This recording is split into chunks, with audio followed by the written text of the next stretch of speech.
Good morning. It is Monday, March 30th, and we are about to start in our Bible lesson. Let's go ahead and before we get started, let's take out our Bibles. We're going to look up a verse, and I want you to turn to Romans. So we are looking for Romans. Romans is in the New Testament. Remember, if you can't find it, you can always use your table of contents. So the New Testament goes Matthew, Mark, Luke, and John. That's the first four Gospels. Then we have Acts and Romans. In Romans, we're going to go to big number 8, chapter 8, little number 28, verse 28. Romans 8:28. Find it and join me there. If you need a little bit more time, you can go ahead and pause while you look for it. Otherwise, we're going to get to reading it right away. Romans 8:28 says this, "And we know that God causes all things to work together for good to those who love God, to those who are called according to his purpose." You know, I miss having school with you, and I don't particularly care for making these videos because I'm just talking to a computer screen. I'd much rather talk to you. But I know that there's a reason we are all home right now. And I know that God is going to work all things together for good because we love him and are called according to his purpose. Let's start off our Monday morning in prayer, and then we'll go into a Bible video. When it's over, I'll come back and we can discuss it. Let's bow our heads and we're going to pray. Dear Lord, we thank you for this day, for the beautiful weather outside.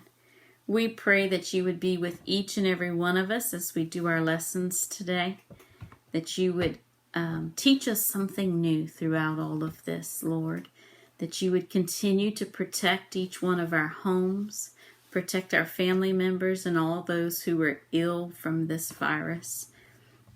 We ask your special protection around family members who have new babies, family members who have had surgery, and those who are not feeling well today. We ask that you keep us safe as we have extra time to play outside, that you would be with each and every one of us and not allow any harm to come to us. Bring us back safely to school. Please allow them to open the schools as soon as possible so that we can see each other again. In Jesus' name, amen. We've been exploring the book of Acts, which was written by a man named Luke as a continuation of the Gospel of Luke. Acts began with Jesus telling his followers to spread the good news about his kingdom. And they would start in Jerusalem, then go out into the neighboring regions, and from there to the ends of the earth. Now, in Jerusalem, their message was received by many and opposed by many, especially by the leaders of the temple. They were scandalized by this new claim that the whole story of Israel had been fulfilled by Jesus' life, death, and resurrection. One of these leaders was a man named Saul of Tarsus, who worked tirelessly to stop the movement. That is, until he met the risen Jesus himself. And this encounter transformed Saul from an enemy of Jesus into a herald of his kingdom. And so for years, he traveled about the Roman Empire using his Roman name, Paul, starting Jesus communities all over. And one of Paul's greatest desires was that all of these diverse communities would see themselves as one unified people, regardless of their differences, Jew or non-Jew, male or female, slave or free. Jesus was creating one unified family of equals living together under his rule. And this brings us to the final section of Acts. Back in Jerusalem, where the movement began, the Jewish followers of Jesus were suffering from a drought and food shortage. And Paul was so passionate about the church's unity that he began a major fundraising project among the diverse churches he had started. They would pool their money together so he and a group of representatives could take it as a relief gift to Jerusalem. But it's not safe for Paul in Jerusalem. The Jewish leaders there dislike him so much, they want him dead. And Paul knew he was walking into a trap. His friends all begged him not to go, but no one could stop him. Yet why would Paul risk his life to bring this gift? Couldn't he have sent someone else? Well, for Paul, this was personal. Jerusalem was where he used to participate in the murder of Jesus' followers, and now he gets to serve them. It's also where Jesus himself was executed, and so for Paul, it would be an honor to suffer there alongside his king. Paul goes to Jerusalem, and as expected, he's found by his enemies. A mob forms, and they try to kill him. But Roman soldiers save his life by taking him into custody. The Jewish leaders are accusing Paul of starting a revolt against Rome, but they can't prove it. And the Romans don't know what to do with him. Yeah, they can see Paul's not a criminal, but his claim that a crucified Jewish man is the risen king of the world, it keeps getting him into trouble. And so Paul gets transferred from one court to another until he demands that his case be tried before the court of Caesar in Rome. And so they happily ship him off. Now, throughout this section of Acts, Luke, the writer of the story, has portrayed Paul's trials and imprisonments so that they resemble his previous stories of Jesus' trials and imprisonment. Luke's making an important point. When the people of Jesus follow the way of Jesus, their stories will begin to look like his story, which is beautiful, but it also comes with a cost. On the way to Rome, the boat carrying Paul is hit by a violent storm, and everyone freaks out. Except for Paul. He's below deck hosting a meal, just like Jesus did the night before his trial. Paul blesses and then breaks the bread, promising that God is with them through this storm. And the next day, the ship hits and then breaks apart on the rocks, but everyone's washed safely ashore. Which is amazing, but Paul's not out of trouble. He's taken to Rome and put under house arrest. But it's not so bad. In his house, he can host groups of Jews and non-Jews, sharing with them the good news about Jesus, the risen king. This is a bold move in Rome, the center of power where Caesar rules the world as king. Yes, you have Jesus' alternative upside-down kingdom, now growing in the very heart of the world's most powerful empire, all through the suffering of a prisoner. And with this contrast between kingdoms, Luke ends his story. That's a great image, but the story's supposed to be about this message spreading to the ends of the earth. So shouldn't it continue? Of course, Luke has left the story open-ended on purpose, so that his readers would know that the story isn't over, and that they can participate in Jesus' kingdom that is still spreading to this day. So what did you think? Paul had a dangerous journey. Couple of things that our video didn't share with us that I want to share is while they were sailing and when the storm was there, they lightened their ship by throwing a lot of things overboard. And on the 14th day, the storm went on for days and days, and it was on the 14th day the sailors put out 4 anchors and they stopped the ships. They didn't know where they were, but they were so afraid that if they moved, the ship would fall over or the ship would crash. They knew they were getting close to land. The storm was so bad that they were afraid to die while out there at sea. And some days before that, they had decided that they were going to fast. But they weren't fasting like we fast and pray. You see, they didn't really serve God, the God of Isaac and Jacob. They didn't serve God, our God. They served many gods, little g. And they were fasting and praying to the gods of the weather and the gods of the storms. And nothing was making a difference because, of course, we know that there are no gods of weather. There are no gods of storm. There's only God the Father. And so Paul, at one point, stood up and said that an angel of God, the true God, the one true God of heaven and earth, had appeared to him and told him that they would be safe. The ship would be wrecked, he said, but it would be close enough to an island where they could find help. And Paul told them not to fast. In fact, it says the sailors were ready to get ashore. They were ready to go in small boats. They were just abandoning the big boat. But Paul spoke again and told them not to leave, that only those who were on the ship he was on would be safe, but only those would live. He also told them to stop fasting, that wasn't doing any good because their little gods weren't hearing them. He gave them food to eat. He told them they would need their strength when the ship wrecked on the island. And Paul took bread, thanked God for it, and ate. And so when the others, there were like 275 people on board this boat that's, in the storm.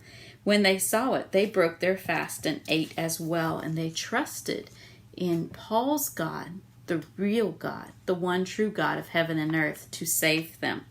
So let's go ahead and we're going to do our Bible workbook page today. It is page 175 and 176.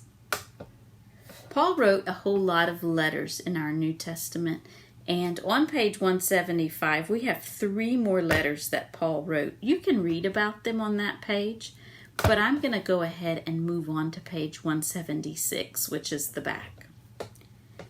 Complete each sentence by circling the fish with the correct word. Number 1, Paul's arrest took place at, do you remember? It was Jerusalem, took place at Jerusalem. Number 2, the place where Paul wanted to go for trial was Rome. Very good, it was Rome. Number 3, when the sailors saw the danger of the storm, what did they do? The choices are fasted, prayed, sang. Yes, they fasted. Number 4, Paul told them that God said they would all be what? Killed, arrested, rescued. What would they be? They would be rescued. Very good. Number 5, Paul told them to what? Fast, sleep, eat.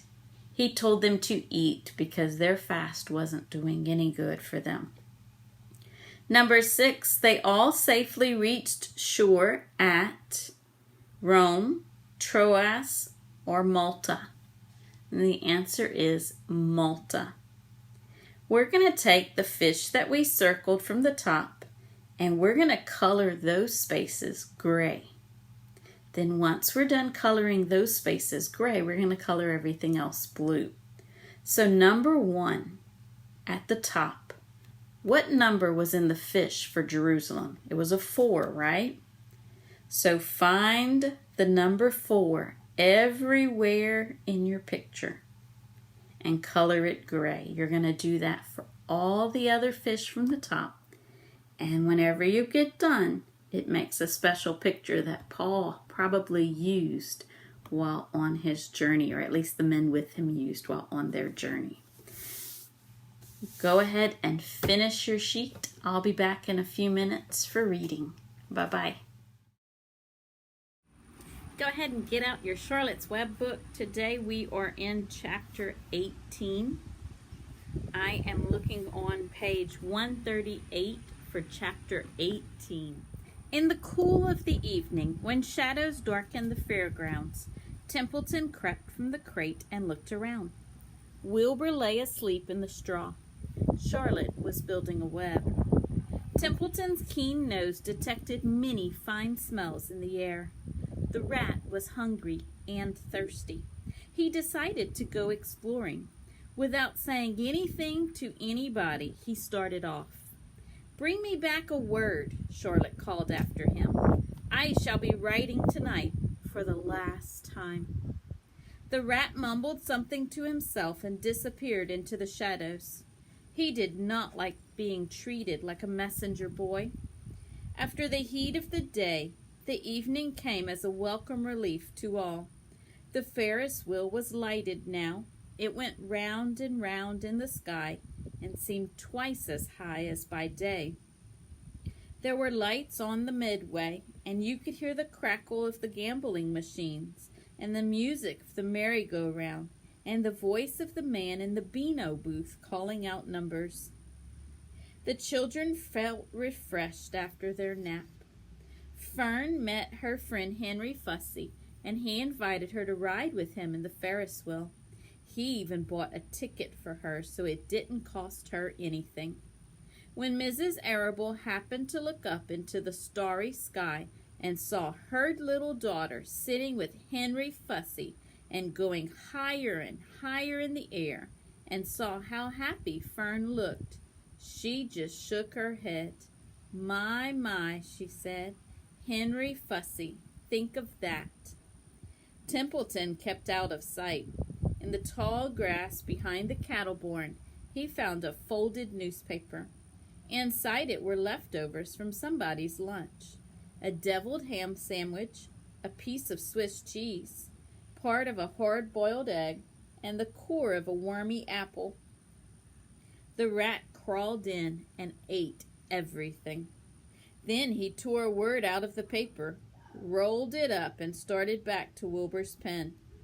Charlotte had her web almost finished when Templeton returned, carrying the newspaper clipping. She had left a space in the middle of the web. At this hour, no people were around the pig pen, so the rat and the spider and the pig were by themselves. "I hope you brought a good one," Charlotte said. "It is the last word I shall ever write." "Here," said Templeton, unrolling the paper. "What does it say?" asked Charlotte. "You'll have to read it for me." "It says humble," replied the rat. "Humble," said Charlotte. "Humble has two meanings. It means not proud, and it means near the ground. That's Wilbur all over. He's not proud, and he's near the ground." "Well, I hope you're satisfied," sneered the rat. "I'm not going to spend all my time fetching and carrying. I came to this fair to enjoy myself, not to deliver papers." "You've been very helpful," Charlotte said. "Run along if you want to see more of the fair." The rat grinned. "I'm going to make a night of it," he said. "The old sheep was right. This fair is a rat's paradise. What eating and what drinking, and everywhere good hiding and good hunting. Bye-bye, my humble Wilbur. Fare thee well, Charlotte, you old schemer. This will be a night to remember in a rat's life." He vanished into the shadows.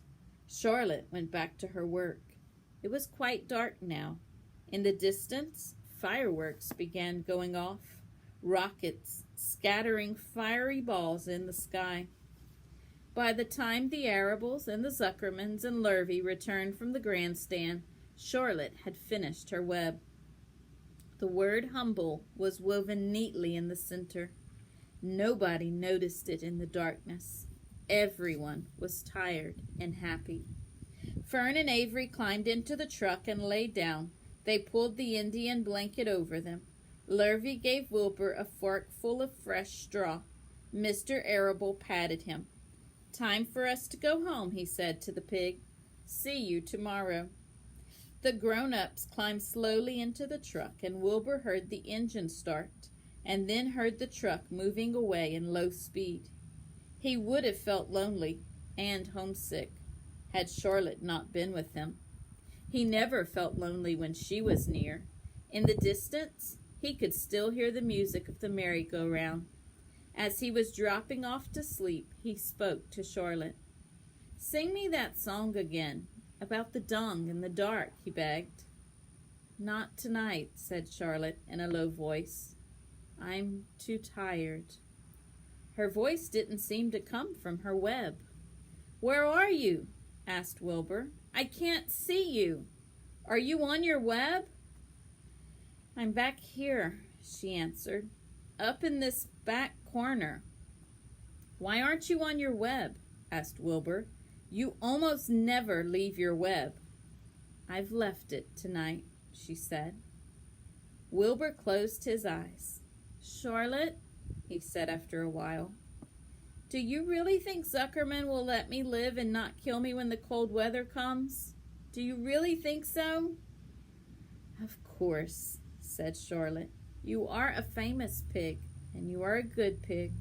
Tomorrow you will probably win a prize. The whole world will hear about you.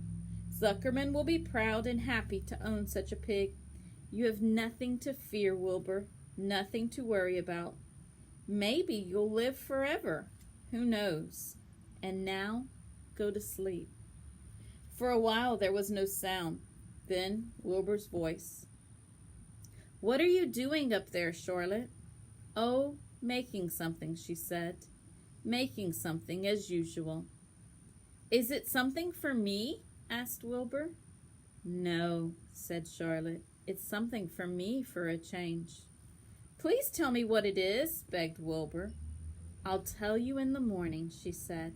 "When the first light comes into the sky, and the sparrows stir, and the cattle rattle their chains, when the rooster crows, and the stars fade, when early cars whisper along the highway, you look up here, and I will show you something. I will show you my masterpiece." Before she finished her sentence, Wilbur was asleep. She could tell by the sound of his breathing that he was sleeping peacefully deep in the straw. Miles away at the Arables' house, the men sat around the kitchen table, eating a dish of canned peaches and talking over the events of the day. Upstairs, Avery was already in bed and asleep. Mrs. Arable was tucking Fern into bed. "Did you have a good time at the fair?" she asked as she kissed her daughter. Fern nodded. "I had the best time I've ever had anywhere, any time in all of my whole life." "Well," said Mrs. Arable, "isn't that nice?" That's the end of our story, boys and girls. There was a little bit of foreshadowing. Foreshadowing is whenever our story tells us that something is going to happen before it happens. And a couple of the sentences that I remember were a couple of times Charlotte said that this was the last word she'd ever write. And I wonder what that means or what's going to happen. I'm excited to finish our book, but I'm a little bit sad because I'm afraid that if Charlotte's never going to write another word again, well, we'll save that for tomorrow. I will see you all in just a few minutes for math. Hey guys, today in math we are on page 257 and 258. Real quick, I'm going to teach you how to round money to the nearest dollar. Now that's a pretty easy concept. We're going to start with 1A. And 1A shows us that we have $7.10. Now, because we have $7, 7 is the nearest dollar so far. That's the dollar place. We're going to look at the place right behind it. It also happens to be the place right behind the decimal point in this problem. In that place, if the number is 5 or more, we round up to the next dollar. But if the number is 4 or less, we go back down to the dollar that we have right now. So this number is a 1. That is 4 or less. That means that the answer is that it rounds off to $7. B says $27.62. The dollars place, again, is where the 7 is. It's right in front of that decimal point. We look at the number right behind the decimal point to decide if we're going up to the next dollar or if we're staying at this one. 6 is 5 or more, so we are going to go up to the next dollar, which is $28. That is the answer for 1B. I want you to go ahead and finish all the rest of number 1, and then you can start your video back and we will discuss some of the other parts on your math page. Go ahead and take a minute and finish the... Good, I hope you finished number 1. We're going to check it real quick. Here are the answers for number 1. 1C, $10. 1D, $102. 1E, $6.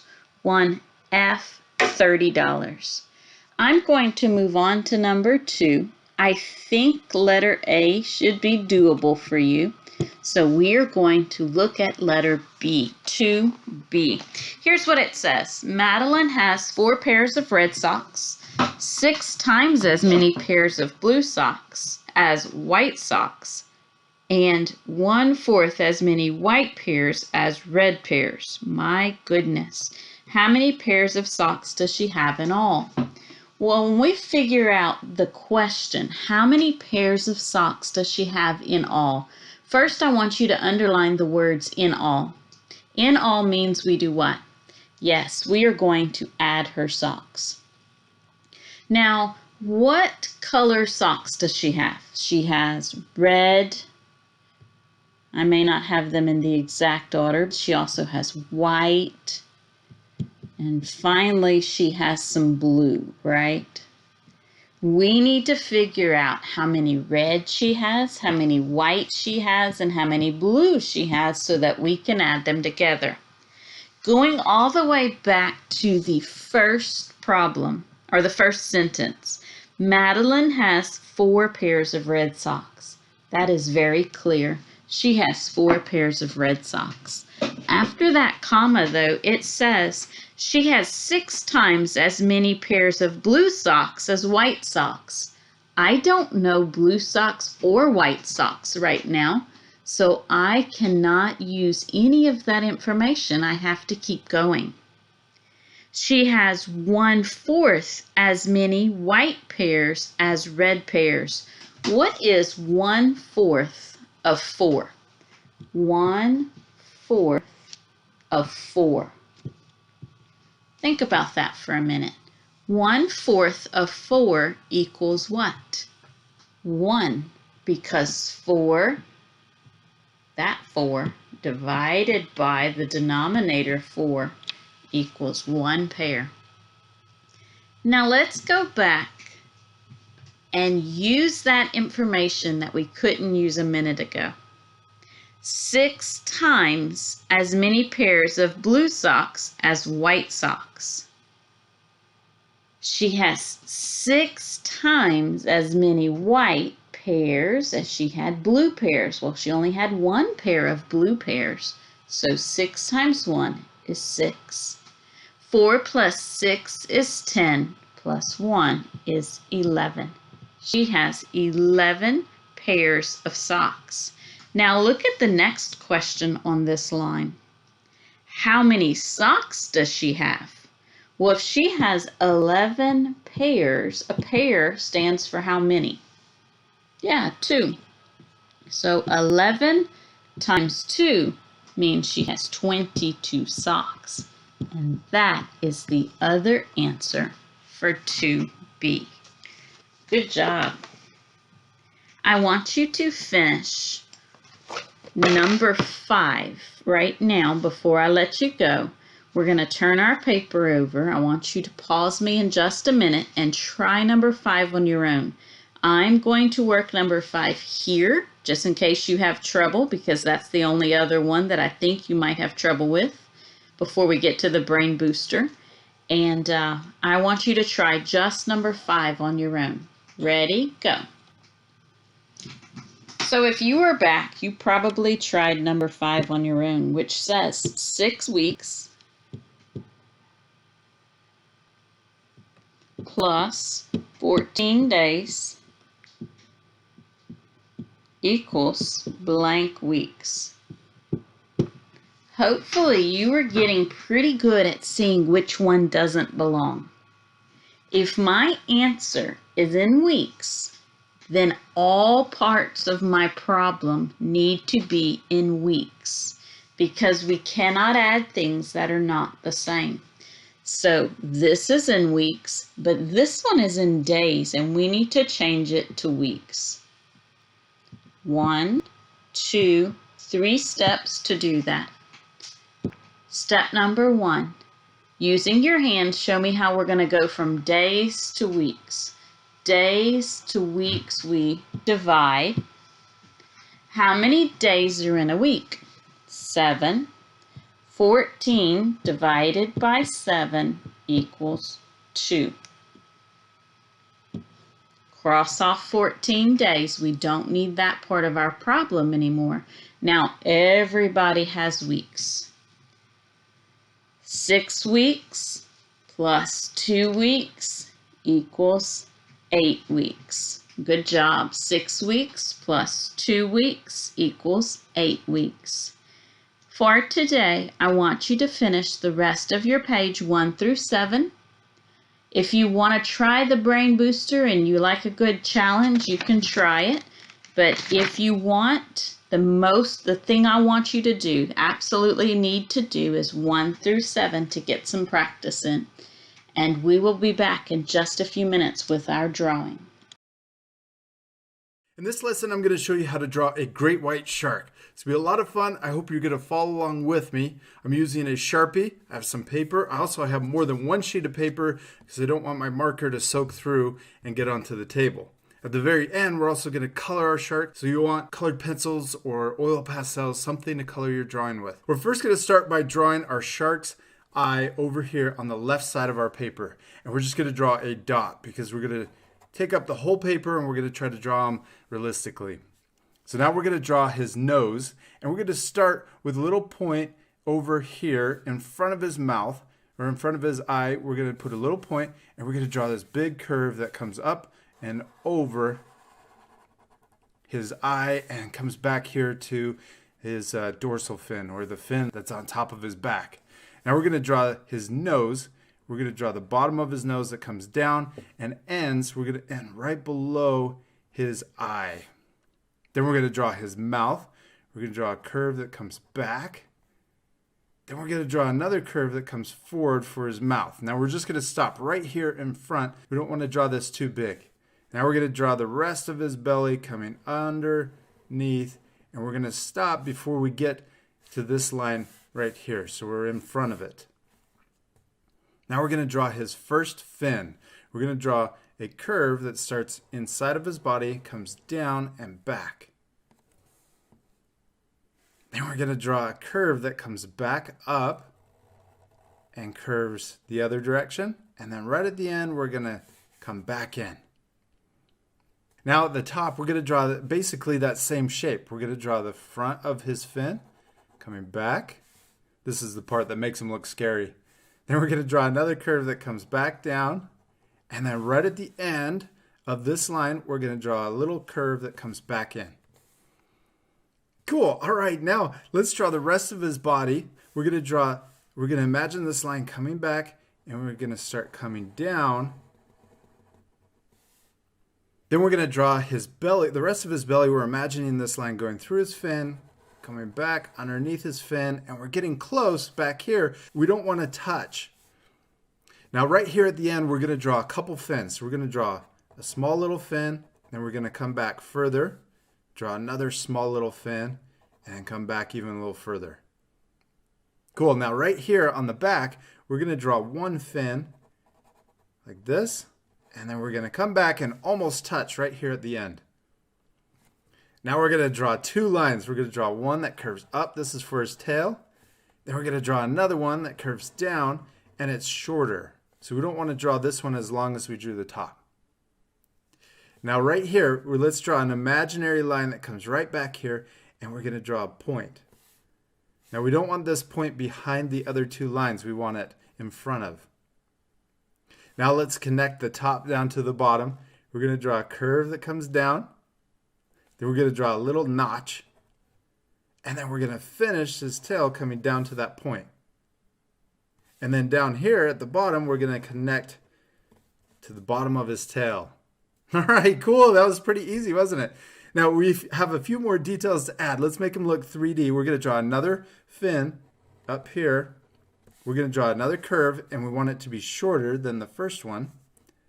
Then we're going to draw a curve that comes back up to finish that fin.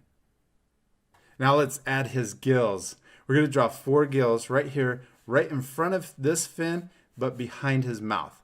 So we're going to draw 4 lines. We draw one more to finish it.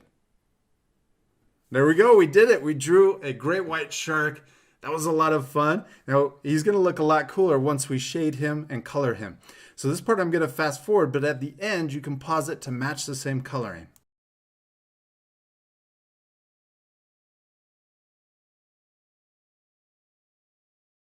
I'm using a 50% French gray, which means it's a warm gray, kind of like a brown color, brown grayish color. And I started really dark at the top of my shark and then got gradually lighter towards the bottom. I colored this front fin and also his back fin and his back tail. Now I'm going to go back over my shark with my white colored pencil to blend the strokes and make it look a lot smoother.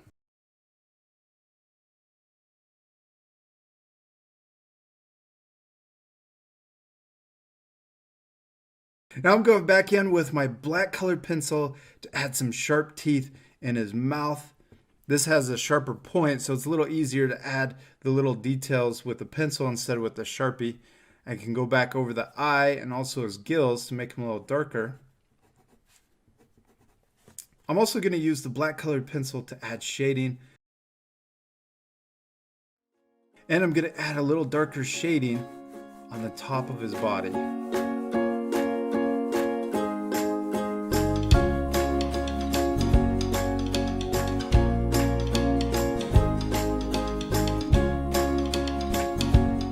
I'm going to go back over the black colored pencil one more time with my white colored pencil to smooth out the texture.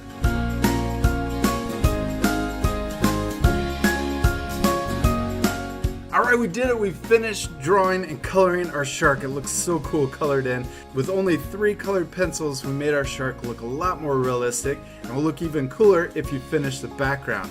I hope you had a lot of fun following along with me, and we'll see you later, our friends. Goodbye!